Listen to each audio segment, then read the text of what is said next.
There were three men standing in a business park after work one day, and the first man said, "Let me tell you my definition of success." Intrigued, the other two said, "Okay, let's hear it." So the first man said, "My definition of success is to meet in the Oval Office at a private meeting with the president." The second man said, "Psh, that's silly. My definition of success is to meet in the Oval Office with the president and for the emergency phone to ring, but the president ignores it." The third man said, "My definition of success is to meet with the president in the Oval Office, and the phone rings, he picks it up, nods his head, he hands it to me and says, 'It's for you.'" You see, pride is found in success. When we think that our egos are greater than others around us.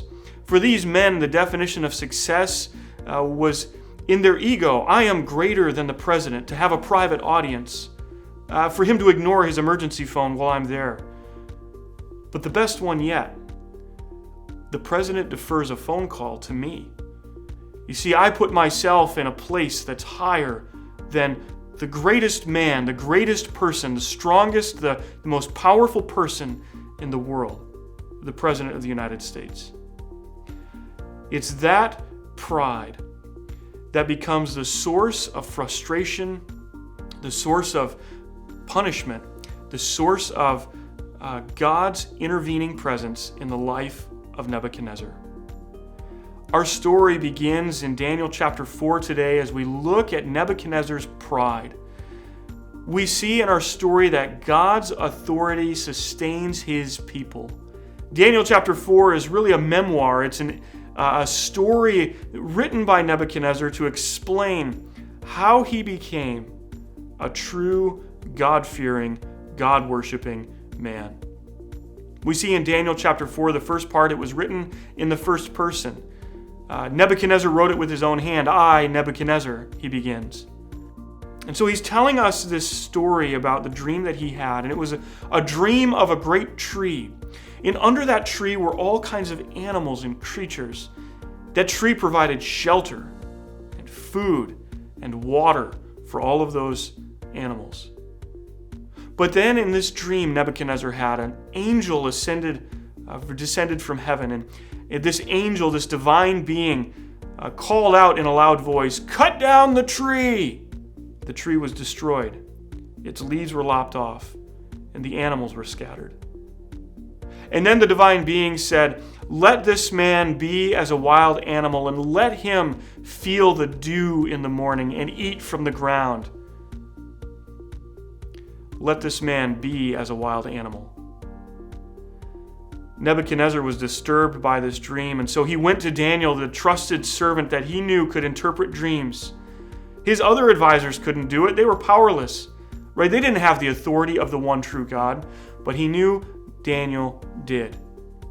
So he went to Daniel, and we read later in Daniel chapter 4 that Daniel interpreted the dream.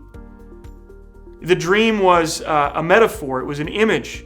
The tree with the branches and the creatures, was Nebuchadnezzar himself. And Nebuchadnezzar, the great king, was over all of those animals, those beings, those creatures.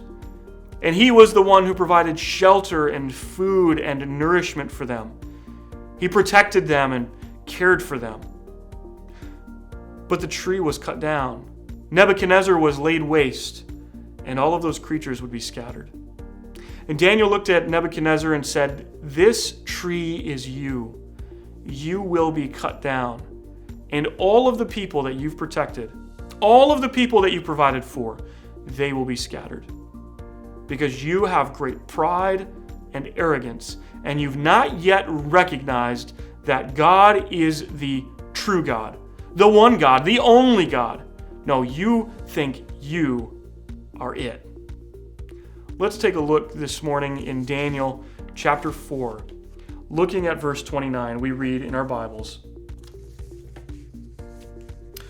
"All that happened to King Nebuchadnezzar in the 12th month after the dream that he had, as the king was walking on the roof of the royal palace of Babylon, he said, 'Is not this the great Babylon, that I have built as a royal residence. I have built my kingdom with my power and for the glory of my majesty. Right? He's very boastful in this moment. Is this not the greatest? My achievements, my kingdom, my glory. It's all for me. You see, Nebuchadnezzar was all about himself. It's all about me. Give it to me. It's mine, my glory, my kingdom. But we know that those who walk in pride are blind to God's authority. So we read in verse 31 that God humbled Nebuchadnezzar. Before we get into our next point, I want to park here for a minute and talk about the blindness that we experience because we have pride in our lives. We don't recognize that God is the true God. There's a great quote from C.S. Lewis, which reads like this: "In God you come up against something which is in every respect immeasurably superior to yourself. Unless you know God as that, and therefore know yourself as nothing in comparison, you do not know God at all. As long as you are proud, you cannot know God. A proud man is always looking down on things and people. And of course, as long as you are looking down, you cannot see something that is above you." He wrote that in Mere Christianity in his great work. It's important to think about this quote for a minute and recognize that C.S. Lewis knew something about the nature of humans. Right? And we struggle with this idea that there is something greater than ourselves. We want to be able to take it and do it ourselves. We want to be in control. We need to have the power and the authority. It's for our glory, for our gain, for our good. But what C.S. Lewis points out here is something so important, that the entire time we're looking down on other people because they're not as good as we are, or other things because that's not as good as what I have, or we're looking down on the way that somebody does something. The entire time we're looking down, and we're not able to recognize that there's somebody greater above us. And as C.S. Lewis mentioned here, that greater is God. God is superior in all ways. We need to look to Him and recognize our lowliness. It's when we recognize our lowliness and our humble position before God that we realize how great and awesome God truly is. I know that the sin of pride is a struggle for many, right? It manifests itself in work and in anger, frustration and fear. It manifests itself in control. Maybe you struggle with these things. Maybe you struggle not knowing that you really struggle with pride. I would ask you to sit and think for a minute about your struggles. The sins that you struggle with, are they pride? Really at the core, is it pride? Is it self-pleasure and self-aggrandizement and self-worship? It's probably at the core of all of our sin issues. That was the core of Adam and Eve's sin issue. As we take a look at the story, though, we know that this didn't happen simply so that Nebuchadnezzar could be deposed as king. But God was trying to teach something through this moment. God graciously humbles those who walk in pride. Daniel 4 in verse 31 through 33 tells us what happened to Nebuchadnezzar after he proclaimed his goodness, his greatness, his majesty, his pride. Let's read together. "Even as the words were on his lips, a voice came from heaven. This is what has been decreed. You will be driven away from people and will live with the wild animals. You will eat grass like an ox. 7 times will pass by for you until you acknowledge that the Most High is sovereign over all the kingdoms on earth and gives them to anyone he wishes." Immediately, what had been said about Nebuchadnezzar was fulfilled. He was driven away from people and ate grass like the ox. His body was drenched with the dew of heaven until his hair grew like the feathers of an eagle and his nails like the claws of a bird. This rare medical disease called boanthropy, it's a mental illness that affects people. We know in the scientific community that it's It's a disease where people let their hair grow long and their nails grow long and they think that they're cattle. It's very rare, but it happens. A recent patient had that same experience where the hair grew long and was matted and the nails were long and disgusting, and he thought he was an ox, a cow. So why are we talking about this? Well, I think it's important for us to realize that God humbles those who express great pride. God is a gracious God. He's a kind God. He's a gentle God, and He's patient. We see through the book of Daniel that he was working with Nebuchadnezzar the entire way to recognize that I, God, am over all things. I don't care if you're the greatest ruler in the history of the world. I put you there, and I can take you out.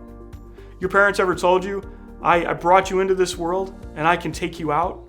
Right? There's nothing more humbling as a kid than your mom telling you that I'm over you. I'm in charge of you. I brought you in, and I can take you out. It's what God did here. It's very humbling. In this moment in our story, I think we can learn something about ourselves even. You see, we are prideful people. We're very selfish people. We love ourselves. We love our images. It's apparent on all of our Instagram posts and Facebook posts and Twitter comments that we are in love with ourselves. We're in love with our images. We're in love with our opinions.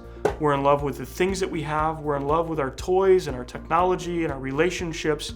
We are in love with ourselves. But if there's one thing that this pandemic has taught us, is that we're not in control. And I think that during times when we lose control, selfishness and pride begins to creep up because it's the way that we protect ourselves. Fear and anxiety, exerting control in small things that we can handle. Maybe it's corralling our kids and keeping them close so that they don't get hurt. Maybe it's hovering over our families and watching over them to make sure that nothing happens. Maybe it's forcing something that shouldn't be forced, a relationship or a substance. Maybe it's forcing some sort of activity or work that shouldn't be forced because we have to get control back. We've lost it. And what do? That's our pride talking. It's possible that maybe God is trying to teach us something through these times. And if there's one thing this pandemic has taught me, it's that I'm not in control. And I have to trust God without fear, without anxiety, without the need to control all of the small things and make sure that they run perfect. I have to trust that God is in control. I do what He asks, when He asks, the best of my ability. I love my wife, my children. I work hard. I learn about Him. I serve other people. I do what I can to the best of my ability because I know it honors Him. I've lost control. What do? Nothing but worship and trust. I think that's an important truth for us to realize today, that God graciously humbles those who walk in pride. Are you walking in pride right now? Are you living in fear because you think life is all about you, your health, your safety? Are you walking in control, trying to control all of the situations around you so that nothing goes wrong, everything's perfect? Are you the one who's posting selfies all the time on Instagram? Hey, selfies can be a good thing, but they can also be over the top. Right? Are you the one posting your opinions nonstop on Facebook or Twitter because you think your voice is more important than other people's voices? Right? If we just stop for a minute and think about it, all of the struggles that are happening in our culture right now are related to pride. Pride of self, pride of culture, pride of who I am and my accomplishments. It's unfortunate that that's the reality. It's our political system. It's our cultural system. And unfortunately, it even creeps into our churches and our homes. But God graciously humbles those who walk in pride. And I think we're experiencing that right now in our culture. Maybe take a minute to reflect on that. The final thought today is this: the praise of God replaces pride in those who have been humbled. We see that in Daniel chapter 4 and verse 34. Let's read together. At the end of that time, I, Nebuchadnezzar, raised my eyes toward heaven, and my sanity was restored. Then I praised the Most High. I honored and glorified him who lives forever. His dominion is an eternal dominion. His kingdom endures from generation to generation. All the peoples of the earth are regarded as nothing. He does as he pleases with the powers of heaven and the peoples of earth, and no one can hold back his hand or say to him, "What have you done?" At the time that I said that, my sanity was restored. My honor and splendor were returned to me for the glory of my kingdom. My advisors and nobles sought me out. I was restored to my throne, and I became greater than before. Now I, Nebuchadnezzar, praise and exalt and glorify the King of heaven, because everything he does is right, all his ways are just, and those who walk in pride, he is able to humble. Notice in his words the effusive praise he gave to God and the recognition that God was ultimately in control. It was in that moment that he was restored to his old self, and he was given even more authority and greater power. Not because he earned it, but because God graciously gave it to him. In reality, right, our pride should destine us to death, should destine us to God's eternal punishment. That's what sin does. That's what sin is. But because God is gracious, he takes even sinful people like you and like me, those who walk in pride all the time, and he gives us a second chance. He gives us an opportunity to confess, to repent, and to worship him. And in that moment, we find our salvation, we find our freedom, and we find our hope. And we are able to live rightly before him because he has humbled us. He's broken us. And we recognize that life is not all about me. Ultimately, life is all about him. It's important for us to realize that today. As we take a look at our story and as we wrap up what we're talking about today, I want us to know that God is in control. His authority sustains us. His authority sustained his people. It sustained Nebuchadnezzar. It humbled him, and it made him realize that God was in control. So in this pandemic that we're facing, what is your response going to be to God? Do you live continually in fear? And mind you, it's important to be safe and smart. But do you live so afraid that you can't do anything and it cripples you? Are you trying to gain control back by controlling smaller things and telling God, I can handle this. I can do it myself. I don't need you. Right? You failed me in the pandemic. I don't need you. I can do it myself. Maybe you're struggling with anxiety. Maybe you're struggling with depression. Right? And all of those things are very real things that we go through. But I want you to know that there's hope. Right? We can trust that God is in control, that God has authority, and that God has a greater purpose, because our lives are ultimately all about him. I want you to hear today from a couple of people, Pastor Matt and Pastor Ross, who are going to talk about how to help our children, our teenagers, walk through pride in their lives. They'll share maybe some practical ways that we can break our children of pride, some ways that we can point them back to God and give our children the hope that they need to make it through every single day.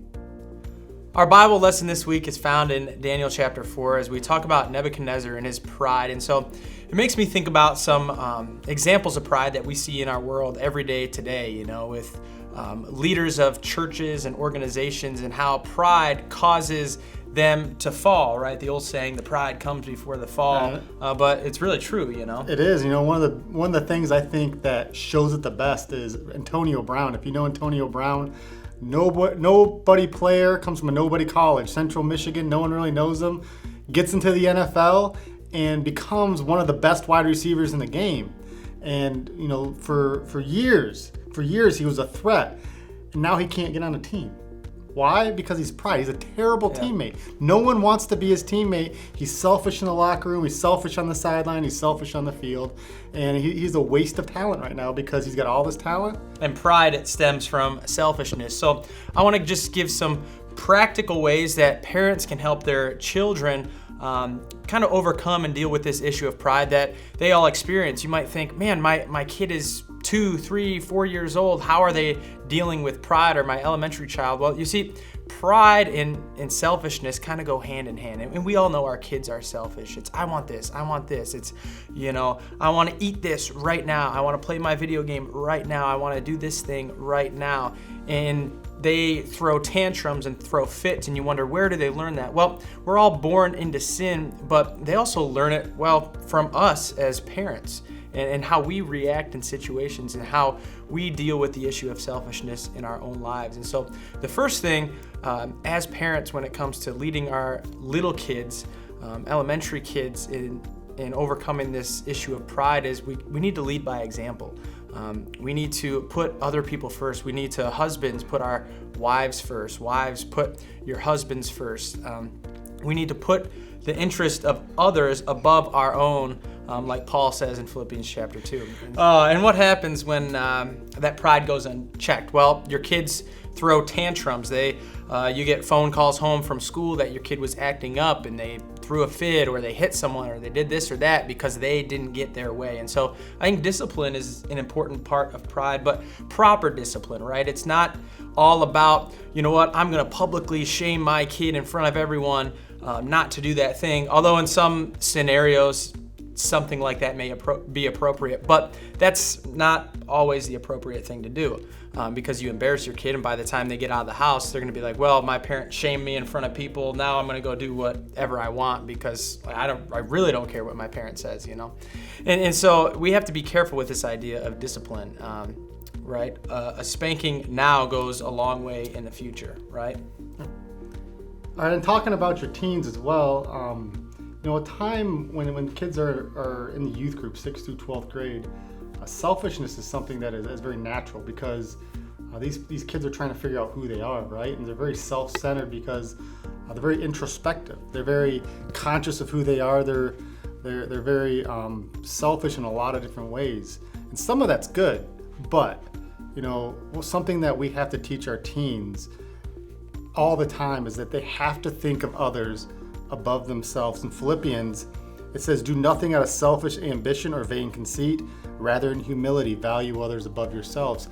And as they begin to try to figure out who they are, develop their skills for their future, something that you can do as an adult is put into their mind the idea of service. They need to serve others. They need to serve other teens.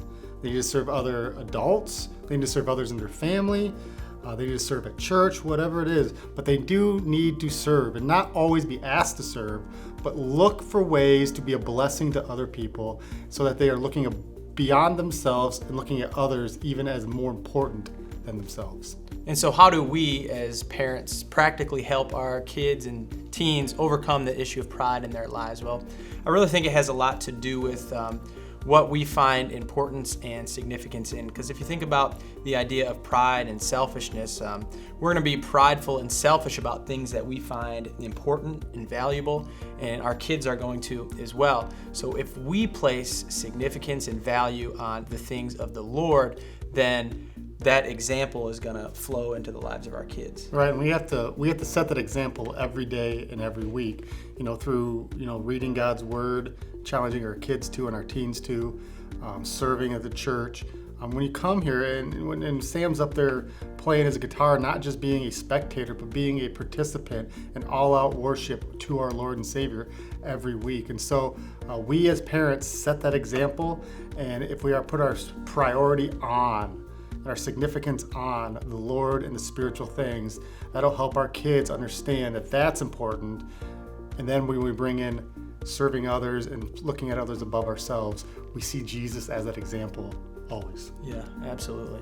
As we've just heard from Pastor Matt and Pastor Ross, I want to encourage you, take the time this week to spend with your children, to spend with your spouse, to spend with your friends, talking about how pride has affected you, it's infected you, right? We all struggle with it.